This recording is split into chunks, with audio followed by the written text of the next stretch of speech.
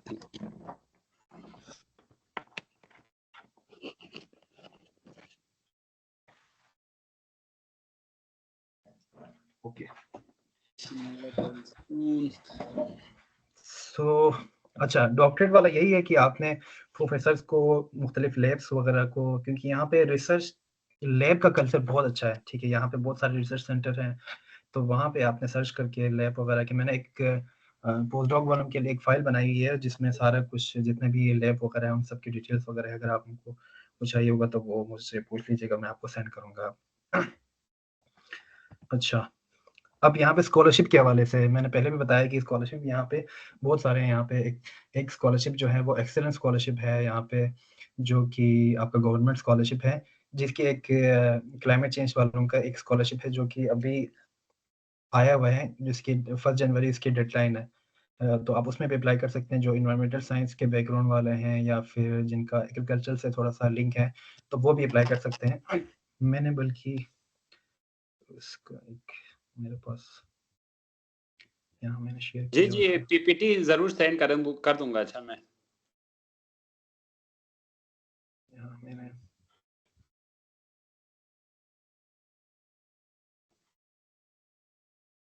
दिखा भी देता हूँ अगर किसी को।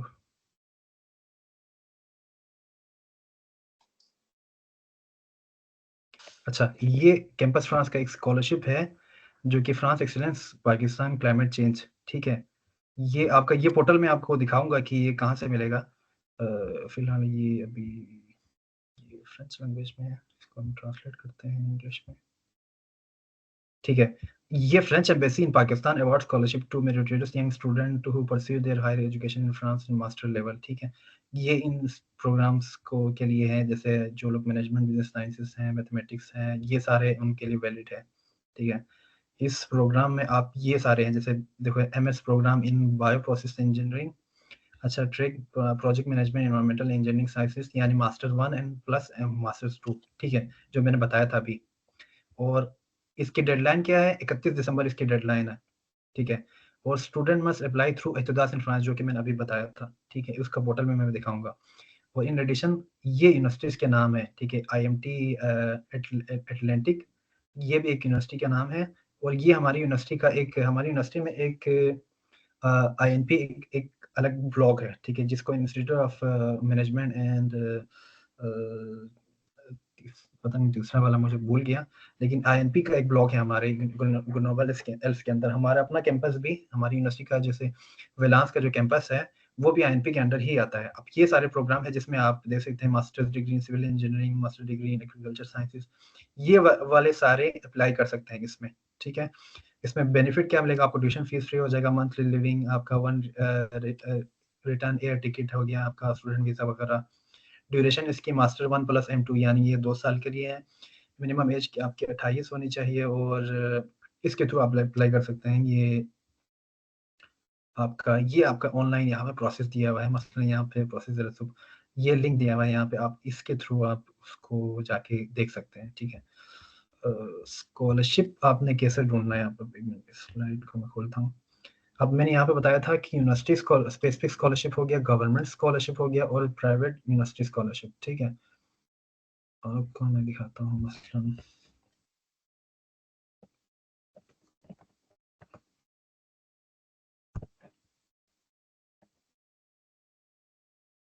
ये यूनिवर्सिटी ऑफ ग्रेनोबल एल्प्स का जो है ना, वो आपका जो institute of school and engineering management का एक वो है, ब्लॉक है, जो कि इसी का ही है, हमारी यूनिवर्सिटी ऑफ ग्रेनोबल एल्प्स का। तो इसमें हम आपको स्कॉलरशिप के हवाले से अगर मसलन दिखाएं,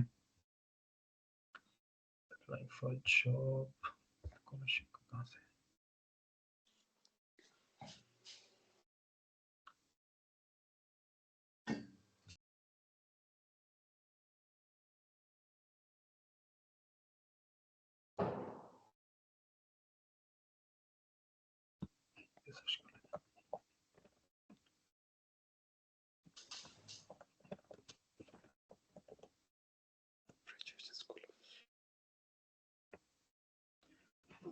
अच्छा देखें यहाँ पे बहुत सारे कैटेगरीज हैं, यहाँ पे देखें एक्सेलेंस स्कॉलरशिप भी है, इसमें आईफीएल एक्सेलेंस स्कॉलरशिप जो कि अभी शायद जनवरी में शायद ये खुलने हैं। इसमें अगर हम इस ब्लॉग में आ जाते हैं, हाँ इसमें देख लें यहाँ पे अपकमिंग स्कॉलरशिप में कितने सारे स्कॉलरशिप है हमारे आईएनपी के अपने अंदर, ये देख लें। एक एक्सेलेंस स्कॉलरशिप है जो कि आपका ये देखें, एक तो international scholarship for INP foundation की तरफ से ये स्कॉलरशिप है जिसमें आपको 5,000 यूरो मिलेगा पर सेमेस्टर, और आपको आपकी एज 28 से कम होनी चाहिए, ठीक है। और दूसरा आपको आईफिल स्कॉलरशिप है जो कि आपका मंथली अलाउंस, जिसमें आपको 1100 मंथली अलाउंस मिलेगा। ये आपका मास्टर्स वाले भी अप्लाई कर सकते हैं और पीएचडी वाले भी अप्लाई कर सकते हैं, ठीक है।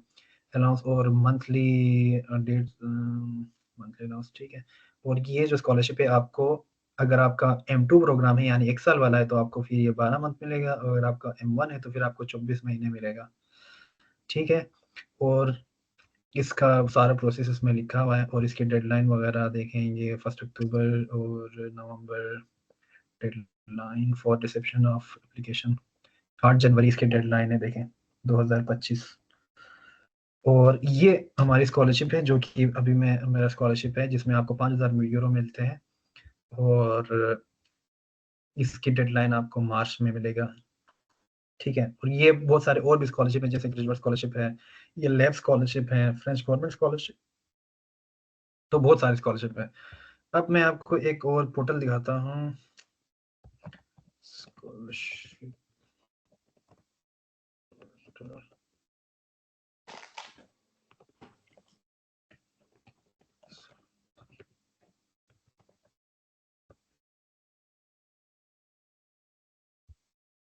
शायद ये, हाँ ये, अगर आप इधर जाते हो ना, अब आपने स्कॉलरशिप कैसे ढूंढनी है, अब ये जो पोर्टल है ना ये स्पेशली है स्कॉलरशिप के लिए, ठीक है। अब यहाँ पे अगर आप मसलन आप सर्च करो, यहाँ पे आप जाते हो, इसको ना छोड़ो, इधर आप जाते हो मास्टर्स के लिए, फिर आप सब्जेक्ट चूज करते हो, सब्जेक्ट को भी बल्कि रहने दो, और आप यहाँ नेशनैलिटी लगा लेते हो, एशिया जाते हो, यहाँ पे फिर आप जाते हो पाकिस्तान, ठीक है। तो ये वो सारे स्कॉलरशिप है जो जिसमें पाकिस्तानी एलिजिबल है, ठीक है। जिसमें देखें फ्रांस एक्सीलेंस स्कॉलरशिप है जो कि मैंने अभी दिखाया, आपका इंटर्नशिप वाला है, ये स्कॉलरशिप है। तो ये सारे स्कॉलरशिप हैं जो कि आप एक्सप्लोर कर सकते हैं, जिसमें आप देख सकते हैं बहुत सारे स्कॉलरशिप जो कि आगे भी आ भी रहे हैं, फरवरी तक उनकी डेडलाइन है, 15 फरवरी, ये वो सारा कुछ। तो इनका मैं आपको लिंक यहाँ पे कॉपी करके बल्कि इधर चैट में रखूंगा भी, ताकि थोड़ा सा ये भी, क्या इधर इनका चैट कहाँ पे आता है, हाँ इधर है।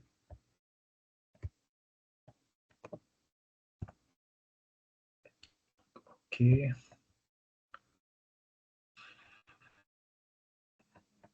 कहाँ गया,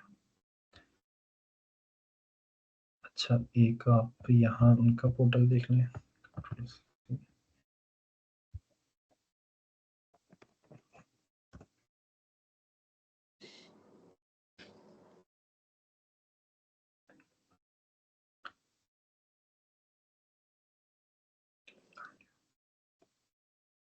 इसका भी मैं कॉपी भेजता हूँ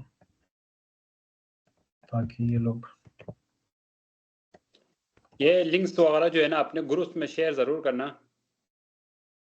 डिस्ट्रिक्ट के ग्रुप्स में शेयर करना काइंडली। अच्छा ये जो आपका एक्सीलेंस स्कॉलरशिप जो मैंने आपको बताया था, तो इसका भी चलो मैं डायरेक्ट ही इधर भी शेयर कर लेता हूँ, आप देख सकते हैं इसको, जो कि जो लोग उनमें इंटरेस्टेड हैं जिसमें अप्लाई करना चाहते हैं। अच्छा इक्तदास इन फ्रांस का पोर्टल आपको इजीली मिल जाएगा, इक्तदास इन फ्रांस, ठीक है। ये आपका पोर्टल मिलेगा, ये आपका पहला जो लिखा आ रहा है ये आपका इक्तदास इन फ्रांस का पोर्टल है। अभी शायद इसमें थोड़ा सा मसला आ रहा है, कल से ये ओपन नहीं हो रहा, ठीक है। तो आप बेसिकली पोर्टल यही है, आप जब एतजाज में फ्रांस का पोर्टल में इसमें प्रोसेस ये होता है कि आपको मतलब एक्सेप्टेंस मिल गया ना, तो फिर आप अपने ना कुछ डॉक्यूमेंट्स यहाँ पे अपलोड करते हैं ना, कुछ डॉक्यूमेंट्स अपलोड करते हैं, तो फिर ये लोग ना तकरीबन 3 से 4 मैक्सिमम 5 दिन के अंदर आप आपका डॉक्यूमेंट वो लोग वेरीफाई करते हैं, ठीक है। इसकी ना एक वेरिफिकेशन चार्जेस हैं, इसके 30,000 इसके वेरिफिकेशन चार्जेस हैं, जिसमें ना वो लोग आपके डॉक्यूमेंट ना वेरीफाई करते हैं कि यार ये डॉक्यूमेंट आया सही है या इसने कोई गलत डॉक्यूमेंट प्रूफ वो भेजा है कि नहीं ना। तो ये डॉक्यूमेंट्स वो करते हैं आपका ना वेरीफाई करते हैं ना। जब आपका डॉक्यूमेंट वेरीफाई हो जाता है ना, तो वो लोग आपको ना एक स्लिप भेजते हैं, ठीक है, जिसमें ना एक सर्टिफिकेशन टाइप होता है जिसको वो लोग इतुदास इन फ्रांस स्लिप बोलते हैं, ठीक है। जब आप ये प्रोसेस कर लेते हैं, आपका डॉक्यूमेंट वेरीफाई होता है ना, तो आप जब एम्बेसी जाते हैं यहाँ पे एक इदारा है AEG इस्लामाबाद, ठीक है। ये AEG एक इदारा है जो कि फ्रांस में आपका क्या बोलते हैं वीज़ा के हवाले से, अपॉइंटमेंट के हवाले से ना, ये सारा काम ये लोग देखते हैं। इनके यहाँ पे इस्लामाबाद में भी हैं, ये लोग लाहौर में भी है, इनका ब्रांच, इनका मुल्तान में भी है, कराची में भी है, बहुत सारे हैं। तो यहाँ पे आपको वीज़ा का कोई इश्यू नहीं है। यहाँ पे फ्रांस में वैसे थोड़े से कम ही आते हैं अवाम, तो आपको अपॉइंटमेंट आपको जल्दी मिल जाएगा। मोस्टली जो आपका इटालियन वगैरह हो गया, जर्मनी वगैरह में अभी मोस्टली जो इश्यू चल रहे हैं वो इश्यू ही है, इसी का चल रहा है कि भाई बंदों को स्कॉलरशिप मिल जाती है, एडमिशन मिल जाता है, लेकिन उनको अपॉइंटमेंट नहीं मिलती है एम्बेसी में, ठीक है। यहाँ पे आप एम्बेसी में अपॉइंटमेंट के लिए जाओ तो आपको डॉक्यूमेंट्स कौन-कौन से चाहिए होते हैं। एक आपको ये स्लिप चाहिए होती है जिसको मैंने अभी बताया कि आपको जो आप डॉक्यूमेंट वेरीफाई करते हैं तो जो स्लिप निकल के आती है। एक वो चाहिए होता है, दूसरा आपका पासपोर्ट चाहिए होता है, ठीक है। तीसरा आपका एडमिशन लेटर चाहिए होता है। इस 3 डॉक्यूमेंट के बिहाफ़ पे ना वो लोग आपको अपॉइंटमेंट देते हैं। एम्बेसी में आपको जब भी होता है, तो वो अपॉइंटमेंट आपको तकरीबन 1 डेढ़ महीना आपका तकरीबन उसका गैप होता है। ठीक है, तो ये एक बेसिक सा एक प्रोसेस है, ठीक है। अब हम तो नेक्स्ट आपका उस पे जाते हैं, स्लाइड पे जाते हैं। ये बहुत सारे स्कॉलरशिप और भी हैं जो कि अभी मैं बता नहीं रहा, जैसे आईफिल स्कॉलरशिप है, यूनिवर्सिटी ऑफ पेरिस की अपनी स्कॉलरशिप है, साइंस पो वालों की स्कॉलरशिप है, वो आप उस पोर्टल पे जाके ढूँढ सकते हैं बहुत सारे ना। बाकी अब आपने, हाँ, मैं एक और चीज़ बताता हूँ, आपने इंग्लिश टॉक प्रोग्राम्स यहाँ पे फ्रांस में कैसे ढूँढनी है यार? मैं अप्लाई करना चाहता हूँ, तो मैं प्रोग्राम कैसे ढूँढूँ? ठीक है, आया मैं डायरेक्ट यूनिवर्सिटी में जाऊँ या फिर कैसे जाऊँ? ये तो ज़्यादा मैं फ्रांस के पोर्टल में चलो मैं अप्लाई करना चाहता हूँ, लेकिन मुझे वो प्रोग्राम कहाँ से मिलेगा? ठीक है, वो मैं कहाँ से ढूँढूँ? तो आप सिंपली गूगल पे सर्च कर लें, इंग्लिश टॉक प्रोग्राम्स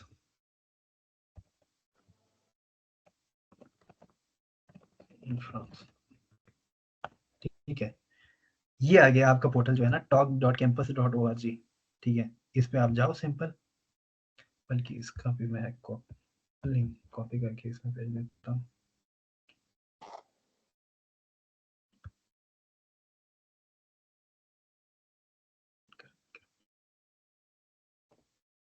ये हो गया, ठीक है, इसका भी एक लिंक आ गया। अब ठीक है, ये आपका एक पोर्टल है, ठीक है। यहाँ पे जाके ना आपने अपने प्रोग्राम्स ढूँढने हैं, ठीक है।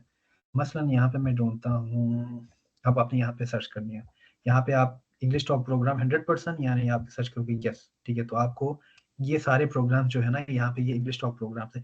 इस पोर्टल का आपको ये फ़ायदा है कि फ्रांस में जितने भी पब्लिक यूनिवर्सिटी है, प्राइवेट यूनिवर्सिटी है, जितने भी हैं, ठीक है, वो सारे ना इसी के अंदर ही है, ठीक है। आप प्रोग्राम यहीं से ढूँढ सकते हो। आप उनका लिंक वगैरह पर्टिकुलरली जाके हर यूनिवर्सिटी के ना डिपार्टमेंट के अंदर लिंक ढूँढने की ज़रूरत नहीं है, आपको सारा कुछ यहीं पे मिलेगा, ठीक है। आप सिंपल आप यहाँ पे जाओगे, ठीक है, यहाँ पे आप मसलन सर्च करोगे, यार मैंने चूज़ करना है, मैं मसलन रखता हूँ मास्टर M1 रखता हूँ, M2 भी रखता हूँ, चलो मैं स्पेशलाइज़्ड मास्टर भी रखता हूँ, ये हो गया, ठीक है। फ़ील्ड में रखता हूँ, उसकी ज़रूरत नहीं है, चलो फिलहाल हम जनरल एक सर्च करते हैं। और नेशनल डिप्लोमा रखते हैं हम, नेशनल फीस रखते हैं, यानी पब्लिक यूनिवर्सिटीज़ रखते हैं। यहाँ पे हम सर्च करते हैं, मसलन क्या सर्च करें? हम रखते हैं मसलन जो एमएस में इकोनॉमिक्स में करना चाहते हैं, इकोनॉमिक्स, हाँ, ये देखें।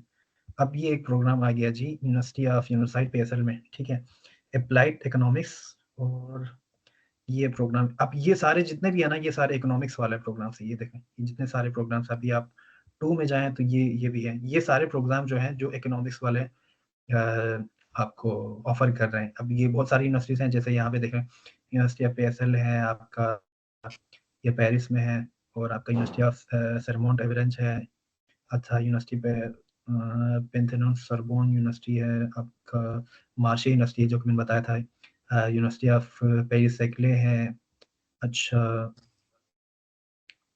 यूनिवर्सिटी ऑफ लील है जो कि मैंने बताया था अभी पहले। अच्छा, एग्रो पेरिस टेक, ये यूनिवर्सिटी एक है। तो मसलन यहाँ पे ये सारे प्रोग्राम्स हैं, मसलन यहाँ पे हम एक खोलते हैं, मसलन ये एक प्रोग्राम हो गया। यहाँ उसके प्रोग्राम्स के अंदर आप जाओगे तो यहाँ पे आपको सारा कुछ मिलेगा, देखो प्रोग्राम्स की डिटेल। ये आपके डिपार्टमेंट का लिंक है, मसलन इसको मैं ओपन करके दिखाता हूँ। ये एक आपको वेबसाइट का लिंक है उस प्रोग्राम के जहाँ पे आपने अप्लाई करना है, और ये लिखा हुआ है देखो, all courses are taught in English, यानी मास्टर्स है। Credit yes, national diploma yes, ठीक है। फील्ड्स क्या है, इकोनॉमिक्स हो गया, पॉलिटिकल मैनेजमेंट, बिजनेस। इसकी लेंथ कितनी है, 2 साल है, ठीक है। और फरवरी में ये लास्ट अपडेट हुआ है, ठीक है।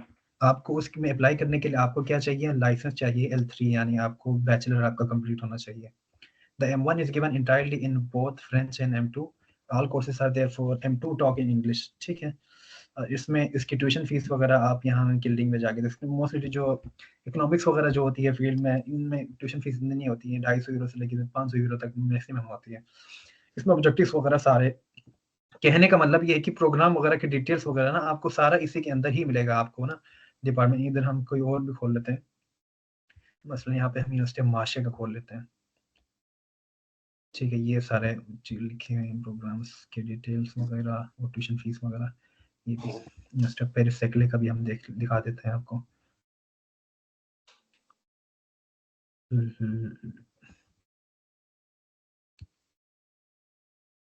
ये देखें, ये आपका उस यूनिवर्सिटी के डिपार्टमेंट का आपका लिंक आ गया, ठीक है। यहाँ पे जाके आपने फिर प्रोग्राम्स देखनी है। यहाँ पे देखिए मास्टर्स हैं, लाइसेंस है, जो कि मैंने बताया था बेस के लिए होता है। मास्टर्स यानी डॉक्टरेट के लिए भी है, इंटरनेशनल डबल डिग्री वाले भी हैं, आपका ग्रेजुएट प्रोग्राम्स भी हैं, मजिस्ट्रेट है, सारा कुछ इसके अंदर आपको मिल जाएगा, ठीक है। ये मार्शे का हो गया आपका। ये पेरिसाइक्लिक का भी जो मैंने दिखाया था, यहाँ पे आप इसको सिंपली ट्रांसलेट करें। ट्रांसलेशन कहाँ गया, ये सारे, ये अभी देखेंगे यूनिवर्सिटी पेरिस सेक्ले जो है वो आपका फ्रांस का सबसे बड़ी यूनिवर्सिटी है। जैसे हमारी पंजाब यूनिवर्सिटी है ना, ये फ्रांस का पंजाब यूनिवर्सिटी है, समझ लें। ठीक है, यहाँ पे आप कितने डिपार्टमेंट से देख लें, कितने फैकल्टी हैं, कितने उनके अंदर डिपार्टमेंट ऑफ ब्लॉक है। यहाँ पे फैकल्टी ऑफ जिनमोन्स है, मेडिसिन का है, फार्मेसी का है, साइंस और ट्रांसलेट तो होता था, पता नहीं क्यों नहीं हुआ ये देखें पॉलिटेक्निक, ये सारे उनके रिसर्च सेंटर्स हैं सारे, ठीक है। इकोला पढ़ने के लिए यूनिवर्सिटी प्रोजेक्ट ले इसका, बहरहाल ये पूरी एक दुनिया है इसके अंदर भी, आप वहाँ पे जाके सर्च कर सकते हैं, अपना प्रोग्राम ढूंढ सकते हैं। तो हमें ये बता दिया कि आपने प्रोग्राम्स कैसे ढूंढनी है, स्कॉलरशिप्स कैसे ढूंढनी है, और ये तक भी बता दिया कि आपने अपॉइंटमेंट फिर कैसे लेनी है। जुदास इन फ्रांस का जो पोर्टल है वो अभी खैर चल नहीं रहा, लेकिन जब आप चल जाए या फिर यूनिवर्सिटी के थ्रू आपको एक्सेप्टेंस मिल जाए तो आपने प्रोसेस उसके थ्रू ही अप्लाई करना है।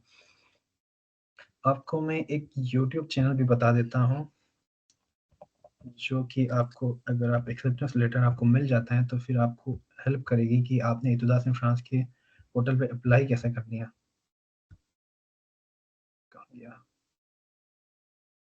कि आप यूट्यूब पे ना सिंपल ये लिख लें, इतुदास इन फ्रांस।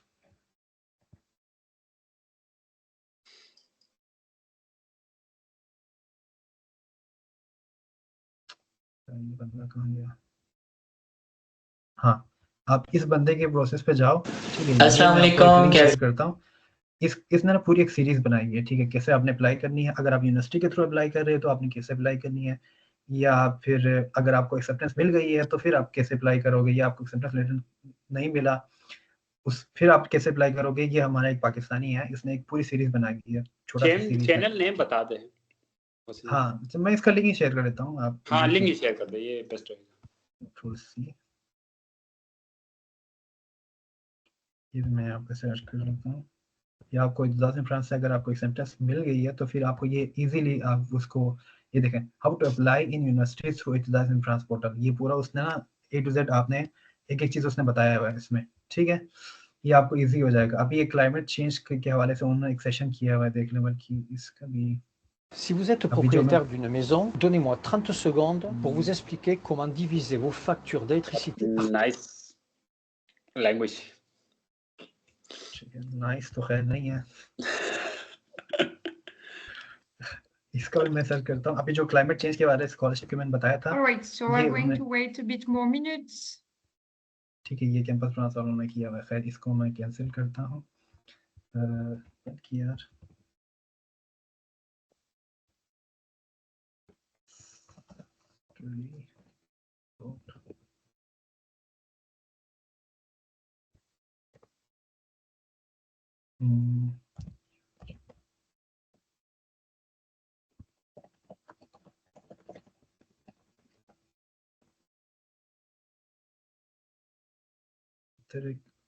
हाँ, ये एक यूट्यूब चैनल है जिसको मैं आप लोग सबको रिकमेंड करूंगा, आप इनका ना इसको विजिट कर लिएगा, ठीक है। इसमें इसका ये फायदा है कि आप इसके अगर पोर्टल में जाए ना, इसके इस तरह के एक दो और भी हैं जो कि मैंने शायद मेरे ग्रुप में मैंने वो किया था, अपडेट किया था।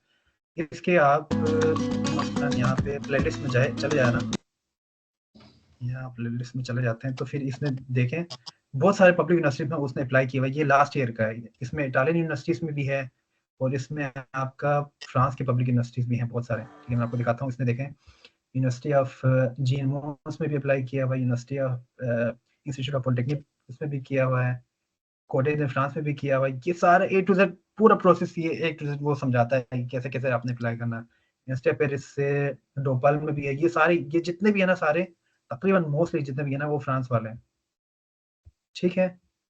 अच्छा, एक तो वो हो गया, ठीक है। अब आपको यूनिवर्सिटीज का भी पता चल गया कैसे अप्लाई करना है, कहाँ से अप्लाई करना है, स्कॉलरशिप का भी अप्लाई हो पता चल गया कि फ्रांस का पोर्टल का भी समझ आ गया कि इसका ये क्या काम करता है, वीज़ा कहाँ से मिलता है वो भी समझ आ गया, ठीक है। अब हम आपके नेक्स्ट स्लाइड पे चलते हैं कि करियर अपॉर्चुनिटीज यहाँ पे आपको कैसा है अगर आप फ्रांस से ग्रेजुएट होते हैं। यहाँ पे मोस्टली जितने भी कंपनीज होते हैं वो आपको वो ज़्यादातर ये वो करती हैं, मतलब वो लोग चाहते हैं कि उन लोगों को मतलब जॉब दे दें कि जिनको थोड़ी सी फ्रेंच आती है, ताकि वो लोग अपने टीम मेंबर्स के साथ या हमारे कंपनी के मेंबर्स के साथ थोड़ा सा घुल मिल जाए, ठीक है। वो लोग ज़्यादा उसको प्रेफर करते हैं। तो आपने अगर आप प्रोग्राम मसलन में सबसे जो जितने भी बंदे हैं, ठीक है, या जो भी आप वीडियोस उठा के देख लेना, तो सबसे पहला बंदा जो मोस्टली इम्पोर्टेंट लफ्ज़ कहेगा ना, वो यही कहेगा कि यार अगर आपने फ्रांस आने का या फिर किसी भी यूरोप कंट्रीज में आने का आपने सोचा हुआ है ना, तो सबसे पहले आपने क्या करना है, ज़ुबान सीखना है, ठीक है। तो आप नेक्स्ट सितंबर इनटेक में अगर आप आना चाह रहे हो, ठीक है, तो आप अभी से ड्यूओलिंगो के थ्रू या मुख्तलिफ जो कोर्सेज वगैरह हैं फ्रांस के, फ्रेंच लैंग्वेज के, या जो भी जिस कंट्री में आप जा रहे हैं, तो फिर उसको आप सीख लिए। यहाँ पे लोगों को इंग्लिश नहीं आती, साफ सी बात, ठीक है। यहाँ पे आप किसी बैंक में भी जाते हैं ना, उनको इंग्लिश नहीं आती, ठीक है। वो लोग फ्रेंच बोलते हैं, उनको फ्रेंच लैंग्वेज पे वो लोग प्रेफर करते हैं कि यार हमारी ज़ुबान है तो फिर हम उस चीज़ को ज़्यादा फ़ोक़ियत दें, ठीक है। और वो जितने भी आपको पोस्टर लगे होंगे यहाँ पे, जितने भी मसलन शॉप्स वगैरह की जितने भी चीज़ें हैं, वो भी सारे आपको फ्रेंच में ही दिखेंगे, ठीक है। इवन कि आपको, हाँ, आपको यहाँ पे ना गूगल ट्रांसलेटर आपको लेके चलना पड़ेगा जहाँ पे जाओगे, ठीक है। तो वो उस चीज़ में आपको आप जितना वो आपने सीखना ही सीखना है, ठीक है। आप उनमें घुल मिलने के लिए आपको वो सीखना ही पड़ेगा। तो आप जितना जल्दी सीखेंगे उतना आपके लिए जॉब अपॉर्चुनिटीज़ भी हैं, या पार्ट टाइम जॉब वगैरह के लिए भी हैं, आपको इतना अच्छा होगा। क्योंकि यहाँ पे मसलन ये सिंपल ऐसा ही है, जब मसलन यहाँ पे एक फ्रेंच बंदा आप मसलन पाकिस्तान में आता है, ठीक है। तो अब वहाँ पे आके उसको तो सिर्फ फ्रेंच आती है, ठीक है। अब वहाँ पे सारे उर्दू बोलते हैं, ठीक है। अब वो क्या करेगा, उसको उर्दू सीखना पड़ेगा ना, अब वहाँ के माहौल के हिसाब से, या फिर मसलन वो स्कर्दू आ जाए या फिर इस्लामाबाद आ जाए। इस्लामाबाद में क्या एक दो बंदे मिलेंगे जो इंग्लिश बोलते होंगे, ठीक है। बाकियों को तो आपको उर्दू सीखना पड़ेगा। वैसे ही एग्जाम्पल है जैसे कि आप यहाँ फ्रांस में मूव हो रहे हो। तो रिसर्च पोजीशन के हवाले से जो मैंने पहले बताया था, यहाँ लैब कल्चर बहुत अच्छा है, यहाँ पे पढ़ाई बहुत अच्छी है, ठीक है। यहाँ पे कम्युनिटी इंगेजमेंट बहुत अच्छी है। यहाँ पे स्टूडेंट्स के लिए बहुत ज़्यादा अपॉर्चुनिटीज़ हैं, जो कि मैं बताऊंगा कि स्टूडेंट को क्या क्या फैसिलिटीज़ हैं, जो मैं पहले आतिफ भाई को बता रहा था कि स्टूडेंट्स के लिए क्या क्या बहुत ज्यादा अपॉर्चुनिटीज है।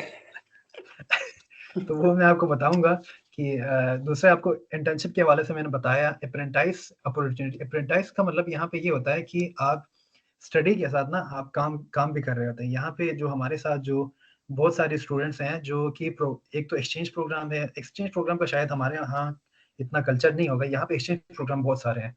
बहुत सारे स्टूडेंट्स हैं जो कि एक्सचेंज में ये वो आते हैं कि यूनिवर्सिटी की तरफ से ना रिकमेंड होके आते हैं, ठीक है, कि एक साल के लिए ना वो दूसरी यूनिवर्सिटी को रेफर करते हैं कि एक साल इस यूनिवर्सिटी में पढ़ते हैं, एक साल उस यूनिवर्सिटी में पढ़ते हैं, ठीक है। एक सेमेस्टर पढ़ने के लिए आप किसी और यूनिवर्सिटी में एडमिशन लेते हैं, ठीक है। एक्सचेंज स्टूडेंट वो वाले होते हैं। अप्रेंटाइज में ये होता है कि आप स्टडी के साथ ना काम भी कर रहे होते हैं। हमारे क्लास में बहुत सारे अप्रेंटाइज के स्टूडेंट हैं जो कि मैं स्टार्टिंग में तो समझ रहा था कि वो शायद M2 के लिए डायरेक्ट ही आए हैं, लेकिन वो मुझे रिसेंटली पता चला कि वो लोग 3 साल के लिए नॉमिनेट हुए हैं। तो वो क्या करते हैं, उनका अभी इस साल तो इतना उनका स्केड्यूल थोड़ा सा मुश्किल नहीं है। बाकी जो पिछला साल था उनका, उसमें ये होता था उनको कि आप 2 महीने आप कंपनी में काम करते थे और 2 महीने आप यूनिवर्सिटी में क्लासेस लेते थे, ठीक है। तो आपको स्टडी के साथ आपको सैलरी मिलती है, ठीक है। अभी जो अप्रेंटिस वाले स्टूडेंट हैं उनको मंथली तकरीबन 1100 नहीं, जो मेरे साथ है उनको तकरीबन 1400 1500 यूरो उनको मंथली सैलरी मिलती है। 1400 1500 यूरो पाकिस्तानी तकरीबन 6 लाख रुपए बनते हैं वो, जो हमारे साथ प्रोग्राम शुरू कर रहे हैं, मतलब हमारे साथ पढ़ रहे हैं वो। अब उनको फायदा ये है कि वो लोग अभी 6 महीने कोर्स के बाद वो उनको इंटर्नशिप दोबारा ढूंढने की जरूरत नहीं है, वो डायरेक्ट ज्वाइनिंग देंगे अपनी कंपनी में, ठीक है। हमने अभी इंटर्नशिप ढूंढनी है और हमने अभी फरवरी तक इंटर्नशिप ढूंढनी है, और आपने या लैब में या फिर आप कंपनी में ज्वाइनिंग देंगे। तो यहाँ पे अपॉर्चुनिटीज बहुत सारे अच्छे हैं कैरियर फेयर्स के हवाले से, जो मैंने बताया कि वो आपको ओवरऑल पूरा गाइड करते हैं, ठीक है। मसलन मैंने बताया कि कंपनीज वगैरह हमारे उसमें आते हैं कैंपस में, तो फिर वो उससे पहले आपको ना कैरियर फेयर्स के थ्रू आपको सारा कुछ वो लोग समझाते हैं। ये इवन कि वो लोग मेन कैंपस से बहुत सारे लोगों को हायर करते हैं ताकि स्टूडेंट्स को बता सकें कि यार आपने सीवी कैसे बनवानी है, कवर लेटर कैसे लिखवाना है, आप कंपनी को कैसे अप्रोच करोगे, तो फिर उनको क्या क्या चीजें होनी चाहिए, फर्स्ट पैराग्राफ में कैसे लिखना है, सेकंड पैराग्राफ में कैसे लिखनी है। तो ओवरऑल वो चीजें आप सारा समझाएंगे कि यार आपने एक कंपनी को इंटर्नशिप के लिए अप्रोच कर रहे हैं तो कैसे अप्रोच करना है, ठीक है। वो आपको सारा ना ओवरऑल आपका ना एक माइंड बनाएंगे वो आपको, ठीक है। तो ये आपको फर्क है यहाँ के और उधर के एजुकेशन सिस्टम्स में आपको। तो अपॉर्चुनिटीज का मैंने बता दिया, ठीक है। बाकी स्टूडेंट्स, हाँ चलो यहाँ पे आए तो ये वाला थोड़ा सा ज्यादा इंटरेस्टिंग है, students support services and campus life. यहाँ पे स्टूडेंट्स के लिए अपॉर्चुनिटीज बहुत बहुत ज्यादा है, ठीक है। यहाँ पे आपको फ्री खाना से लेके, हाँ फ्री खाने वाला तो अभी मैंने आतिफ भाई को बताया नहीं, वो आपको एक और मैं झटका एक देता हूँ। यहाँ पे मोस्टली जो फ्रेंच यूरोपियन कंट्रीज हैं, यहाँ पे हेल्थ इंश्योरेंस का वो है, जो हमारे यहाँ सेहत कार्ड वाला जो सीन हुआ था, जिसमें आप 10 लाख में या 7 लाख में आप अपना खर्च कर सकते हो, जो भी आपको बीमारी हो या आपको अपना हेल्थ कर सकते हो।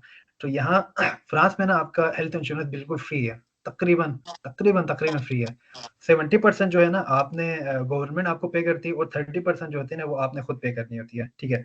और जो बाकी के मतलब जो 30% है ना वो भी आप तकरीबन फ्री करवा सकते हो, ठीक है। हमने उसके लिए भी अप्लाई किया हुआ, फ्री का। पाकिस्तानी कौम है ना, जो भी चीज फ्री में मिल जाए तो ठीक है, तो उसको भी फ्री करने के चक्कर में है, वो हमने तकरीबन फ्री करवा लिया था। अब उसमें क्या होता है, आपका मसलन आप बीमार पड़ते हो या फिर आपका मसलन मैं इस तरह ले लेता हूँ कि मैं ग्लासेस यूज करता हूँ, आपका ग्लासेस भी टूट गया ना तो आपका वो भी आपको फ्री में बनवा के दे देंगे। इस तरह का आपको हेल्थ इंश्योरेंस का ये फायदा है।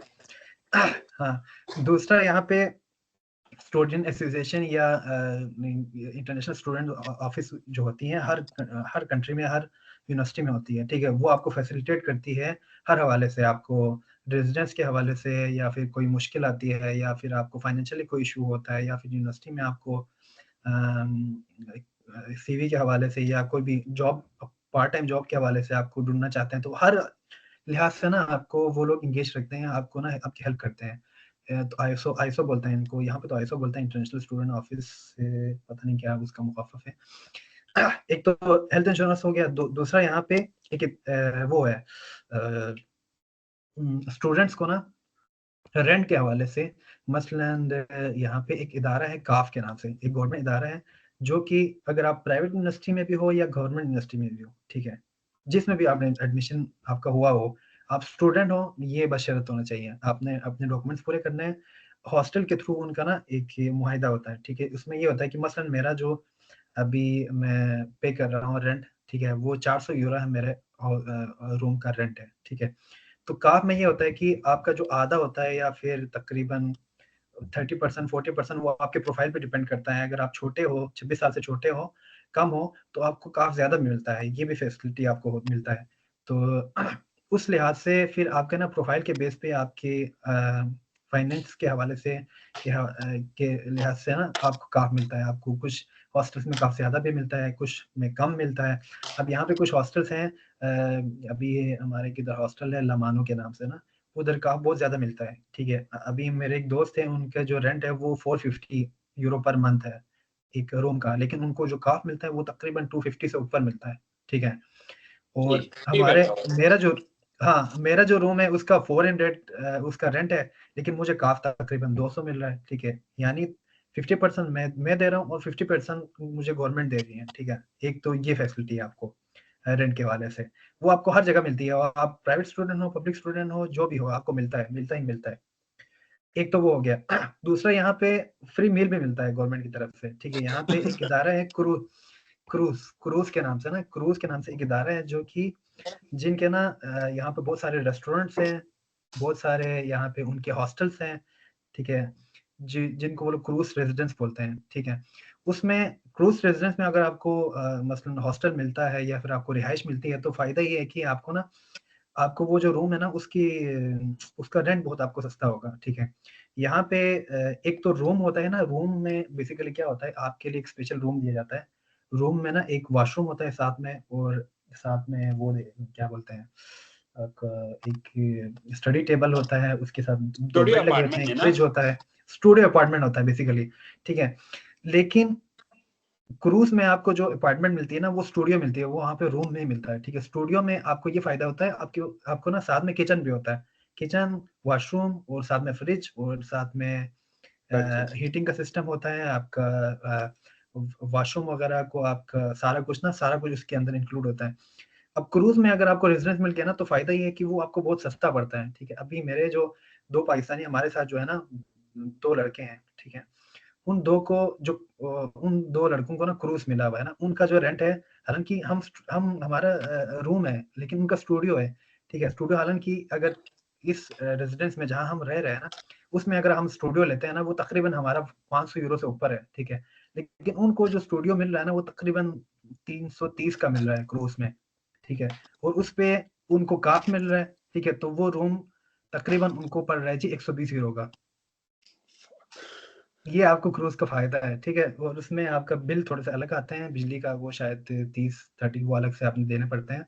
तो क्रूज में आपको मिलता है तो तकरीबन आपको 160-170 तक मैक्सिमम पहुंचता है, ठीक है। ये आपको क्रूज मिलने का। अब क्रूज जो होती है उसमें आप कैसे अप्लाई करते हैं, क्रूज का ये हिसाब नहीं होता है कि वो आपका प्रोफाइल बेस पे आपको नहीं मिलता वो चीजें, ठीक है। क्रूज में आपको ना फर्स्ट कम फर्स्ट सर्व वाला सिस्टम होता है, ठीक है। अब जितना आप जल्दी आप एक्सेप्टेंस लोगे, हर इदारे में, हर इंस्टीट्यूट में, हर सिटी में, जहाँ जहाँ स्टूडेंट्स की फैसिलिटी है ना, वहाँ पे क्रूज है पूरे फ्रांस में। तो वहाँ पे आपने ना उस इंस्टीट्यूट के हवाले से उसमें ना उस उनके साथ कांटेक्ट करना होता है। वहाँ पे वो लोग आपको, आप उनके साथ कांटेक्ट करने के बाद ना आप क्रूज के अप्लाई करते हो ना, जितना आप जल्दी अप्लाई करते हो ना, उतना जल्दी आपको क्रूज मिलने के चांसेस होते हैं। यानी क्रूज में आपको रूम मिलने के चांसेस होते हैं। फर्स्ट कम फर्स्ट सर्व वाला सिस्टम होता है क्रूज में। और यहाँ पे स्टूडेंट्स को ना दोपहर का खाना भी मिलता है फ्री मील के हिसाब से। फ्री तो नहीं कह सकते हैं, मतलब 3 यूरो का जो खाना होता है ना, वो आपको कैंपस में, अभी हमारा जो इंतजार का जो कैंपस है, उस कैंपस के साथ ना क्रूज का एक वो है, उनका एक रेस्टोरेंट है, ठीक है। तो उसमें स्टूडेंट्स के लिए ना 3 यूरो का ना दोपहर का खाना मिलता है। अब उस खाने में क्या मिलता है आपको, उसमें आपको पूरा बूफे वाला सिस्टम है। आपको वेजिटेरियन लेना चाहता है वेजिटेरियन मिलेगा, आपको फिश लेना चाहता है फिश, या फिर आप चिकन वाला चिकन, क्योंकि हम मुस्लिम है तो फिर थोड़ा सा आपको शक वगैरह होता है, तो आप नहीं खाते हैं। बाकी वो ले सकते हैं आप। बर्गर वाला साइड भी आप चूज कर सकते हैं, वहाँ आपको फ्रूट्स वगैरह मिलेंगे, आपको केचप वगैरह सारा कुछ, मतलब प्रॉपर बूफे सिस्टम है वहाँ पे, ठीक है। तो उनका एक ऐप है लीजे के थ्रू, लीजे के नाम से ना, तो वो आपका स्टूडेंट कार्ड के हिसाब से ना, कार्ड के साथ वो आईसी लिंक हो कार्ड बनते जाता हैं है। ना। हाँ हाँ, आईजे कार्ड जो होता है, वो आप वहाँ पे स्कैन करते हो, तो वो आपका ना 3 यूरो वाला जो मील होता है ना, वो आपका 1 यूरो में आपको वो मिल जाता है। 1 यूरो में तकरीबन आप 30 दिन लगा लो, तो अब 30 यूरो में आप महीने का आप दोपहर का खाना मिल रहा है आपको, ठीक है। तो ये सिस्टम भी होता है, आपको दोपहर का खाना मिलता है। कुछ मैंने सुना है कि जो एक हमारे एक स्टूडेंट थे, वो तो कह रहे थे कि हमारे कैंपस में तो रात का भी मिलता है। वो तो थोड़ा सा ज्यादा हो गया, पता नहीं, शायद वो झूठ बोल रहा है कि मुझे तो नहीं पता, लेकिन बहरहाल दोपहर का तो मिलता है, ठीक है। एक प्रॉपर उनका टाइम होता है, स्केड्यूल होता है कि उस टाइम तक आपको वो चीजें मिलती है। अच्छा, हेल्थ इंश्योरेंस का बता दिया आपको, कैंपस का बता दिया आपको, रेजिडेंस का बता दिया, ठीक है। हाँ बाकी अभी मैं आतिफ भाई को बता रहा था कि यहाँ पे स्पेशली वेलांस में, अभी बाकियों को तो मुझे नहीं पता, फाइनेंस में क्या होता है कि आपको बहुत सारे इदारे होते हैं जो कि यहाँ पे बड़े-बड़े मेडिकल स्टोर्स होते हैं, बड़े-बड़े डिपार्टमेंटल स्टोर्स होते हैं जो कि क्या करते हैं उनमें ना बहुत बड़ा स्टॉक आता है। तो वो लोग जब ये चीज़ें जो स्टॉक वगैरह तकरीबन ख़राब होने के करीब आते हैं, मतलब ख़राब नहीं होती वो, तकरीबन उनकी एक्सपायरी डेट थोड़ी-सी करीब आती है, मतलब 15 दिन, 20 दिन, महीना रह जाता है, तो वो क्या करते हैं, वो जो स्टॉक होता है ना, उसको फेंकने से अच्छा ना वो लोग ना मुख्तलिफ जितने भी आपका स्टूडेंट्स हॉस्टल्स वगैरह होता है ना, वहाँ पे वो लोग डिस्ट्रीब्यूट करते हैं, ठीक है? तो हमारा भी जो हॉस्टल है ना स्पेशली, क्योंकि वो हमारा गवर्नमेंट हॉस्टल है, मेरे वाले जो हॉस्टल है स्पेशली, क्रूज़ में वो नहीं मिलता। हमारे हॉस्टल में तो आपको फूड भी मिलता है, मतलब दोपहर का हर सैटरडे को ना यहाँ पे फूड आता है। अब उस फूड में आपको दही से लेके आपका ब्रेड, आपका सब्ज़ी, पता नहीं क्या-क्या मिलता है, ठीक है? तो तकरीबन अभी मेरा फूड का ₹1 खर्चा नहीं है, ठीक है? पूरे मंथ मंथ में आप मैक्सिमम आपको मसलन चलो गोश्त लेने जाते हैं तो फिर या 10-12 यूरो आपको उसके लगते हैं, 2.5 किलो, 1.5 किलो अगर आप लेते हैं, वो पूरा महीना चला सकते हैं आप। उसका खर्चा है, नहीं तो फूड का कोई खर्चा नहीं है। तो इस तरह के आपको फैसिलिटीज़ काफ़ी मिलेंगे फ्रांस में, आपको यहाँ पे उसके अलावा भी बहुत सारे इदारे हैं, यहाँ पे क्रॉक्स के नाम से एक इदारा है जो कि फ्री फूड का काम करते हैं, जिसमें आपको आप अपना नाम लिखवाते हो, उस डेट को मैं आऊँगा कह के। तो उसमें वो लोग क्या करते हैं, आपको 30 यूरो का जो आपको ना 30 यूरो की जो शॉपिंग होती है ना, वो आपको 6 यूरो में, 5 यूरो में आपको मिल जाती है ख सामान। तो ये सीन भी होता है यहाँ पे आपको, तो मतलब ढूँढने में बोलते हैं ना अति बलचियों रहते यार, चल Allah मैंने खुदा तो ये तो बस इधर अच्छा आप ढूँढे तो आप स्टूडेंट के लिए फ़ायदे ही फ़ायदे हैं, ठीक है? वैसे वसीम भाई ये सारे प्रोसेस जो है ना यहाँ पे भी है। जैसे कि स्टूडेंट जब आप कार्ड आइजिक कार्ड कहीं भी दिखाते हैं ना, जो इंटरनेशनल हाँ, स्टूडेंट कार्ड होती है, वो दिखाने के बाद हमें लगता है कि इस मुल्क का वज़ीर आज़म भी मैं खुद तो हूँ, है ना? कि मतलब हर जगह पे हाँ जी, हाँ सहूलत ही जी। सहूलत है, हर जगह पे डिस्काउंट है, ठीक ही नहीं है। तो ये चीज़ तो होता है इंटरनेशनल स्टूडेंट्स के लिए, वो हाँ, अपॉर्चुनिटीज़ बहुत अच्छी होती है। बाकी हम पहले हमारे जो बाप-दादा होते थे वो लोग नती नती उम्र को 2 साल 3 साल सुनसे भी आप पता है ताकि मसलन 98 पैदाइश इन 2 छान चीज़ 2000 भी आप 3 साल सुनसे भी आप पता है उसका जो फ़ायदा हमें लॉजिकली समझ नहीं आता था कि यार ये कब फ़ायदा आएगा, ठीक है? वो आपको इधर फ्रांस में काफ़ी ज़्यादा फ़ायदा होगा कि अगर आप 26 साल से छोटे हो ना, ठीक है? तो आपको ये जो रेंट वगैरह है और आपका काफ वगैरह है, इवन कि आपका जो बस पास वगैरह है, उसमें भी अगर आप 26 साल से कम हो ना, तो आपको 10 यूरो का पड़ेगा। अगर आप 26 साल से ज़्यादा हो ना, तो आप एक एलीट या एडल्ट कंसिडर होगा ना, तो आपको वो 20 यूरो का पड़ेगा। तो उसमें ये भी फैसिलिटी आपको मिलेगी यहाँ पे। तो क्वेश्चंस ये लें फिर वसीम भाई। कुछ ज़्यादा ही तारीफ़ें हो गई भारत स्टूडेंट्स बाकी ये जो चीज़ें हैं वीज़ा वगैरह के हवाले से, तो वो मैं आपको क्वेश्चंस वगैरह में कवर करूँगा अगर आप क्वेश्चंस वगैरह पूछते हैं, ये जो लिंक्स वगैरह जो मैंने बताए थे। बाकी आप क्वेश्चंस पूछ लें अगर किसी के कुछ कोई क्वेश्चंस डाउट्स पूछ ले वगैरह है आप, जो जिसके जो भी क्वेश्चंस है। देखिए फुल वो हो के पूछे, आप लोगों का मैं मतलब हैंड वो करते हैं तो भी मैं वो करता हूँ। तो बाकी हर किसी का जो है ना वो ओपन ही है आई थिंक, तो आप पूछ सकते हैं क्वेश्चन एक एक करके। हेलो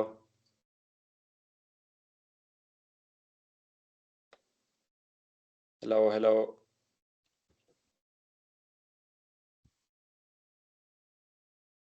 मैं ओपन रखा हुआ है ना, मैंने माइक तो सबके ओपन है। जी जी आप क्वेश्चन पूछ जी सकते हैं।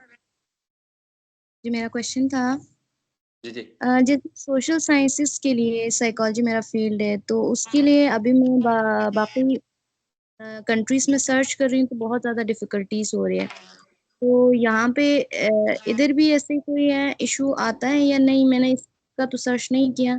तो सोशल साइंसेस के बारे में कुछ पता है तो आप बता दें।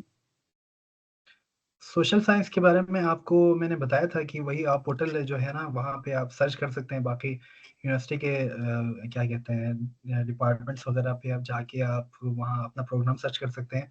हमारी यूनिवर्सिटी में तो शायद असल में मैं थोड़ा-सा इंजीनियरिंग बैकग्राउंड का हूँ, तो मुझे साइकोलॉजी के हवाले से इतना ख़ास मुझे पता है नहीं।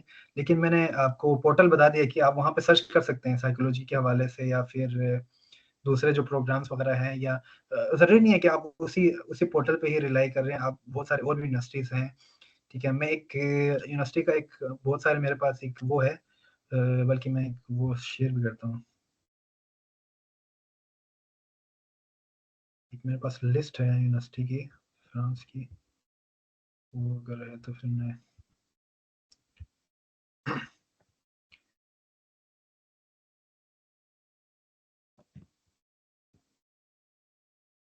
मुझे आप करूँ पीपीटी भी शेयर करें ना वसीम भाई इनबॉक्स में, तो मैं आगे ग्रुप्स में शेयर करता हूँ, पॉसिबल है तो। ठीक है। हाँ बिल्कुल ना सर। यार ये नीचे क्यों नहीं हो रहा? ये बाहर यूनिवर्सिटी की लिस्ट थी लेकिन ये अभी शेयर नहीं हो रहा, लेकिन पता नहीं। मुझे आप भेज दें, मैं ग्रुप में शेयर करता हूँ वसीम भाई। ठीक है, मैं तुम्हें भेज ठीक दूंगा है। ना तो उसको अच्छा रिसर्च अल्फा सिस्टर, आपके लिए एक वो है कि अगर आप देखें, अगर आप स्कॉलरशिप के उसमें हो तो फिर स्कॉलरशिप के लिए आपको ये चीज़ें जैसे कि वसीम भाई ने बताया, पोर्टल्स पे जाके आपको रिसर्च करना पड़ेगा। बाकी साइकोलॉजी के लिए जो है ना, यहाँ डिपार्टमेंट्स इस चेक रिपब्लिक में भी काफ़ी डिपार्टमेंट्स है जो कि मतलब सेल्फ बेस पे होता है, बट वो अगर आप मास्टर और बैचलर्स के लिए हो तो सेल्फ बेस पे होते हैं वो, मतलब यूनिवर्सिटी इतना ज़्यादा एक्सपेंसिव नहीं है, ठीक है, नहीं है, तो वो आप उसे कोई 1000 यूरो से लेके लाइक 3000 यूरो के करीब होते हैं, और वो लाइक 1 ईयर का होता है, तो 6 मंथ का अगर वो लगाते हो पर सेमेस्टर के वाइज, तो वो एक ऑलमोस्ट जो है ना वो तकरीबन 1000 यूरो 1200 यूरो बनते हैं। तो मेरा ख्याल से अगर आप उधर अप्लाई करते हो तो वो भी आपके लिए अच्छा ऑप्शन है। जी नेक्स्ट क्वेश्चन सर प्लीज। मेरा पीएचडी का है। तो पीएचडी का तो है तो फिर आप अप्लाई करें, आप मुझे वो कर ले, क्या नाम है, आप मुझे इनबॉक्स करें। पीएचडी का है तो फिर यहाँ स्कॉलरशिप है बहुत सारे, तो मैं आपको मतलब किसी ऐसे पीएचडी बंदे का से मैंने आपको प्रोसेस arrange बताया था कर कि आपने ना वही जो हम चाइना वगैरह में अप्लाई करते हैं या फिर लैब्स के थ्रू होता है, आप प्रोफेसर्स वगैरह से कांटेक्ट करते हो क्योंकि वहाँ पे बहुत सारे फंडिंग होती है उनके पास ना, तो आप प्रोफेसर के थ्रू ही होती है पीएचडी वगैरह के हाँ, लिए। पीएचडी इसमें वालों भी के जो लिए मैंने प्रोफेसर दिखाया के ना, थ्रू ही होता है। हाँ पीएचडी के लिए मैं वही ना बाकी चाइना, कोरिया और इस तरह के बाकी कंट्रीज में मैं अप्लाई कर रही हूँ, तो प्रोफेसर की तरफ से पॉजिटिव रिस्पांस नहीं आ रहा।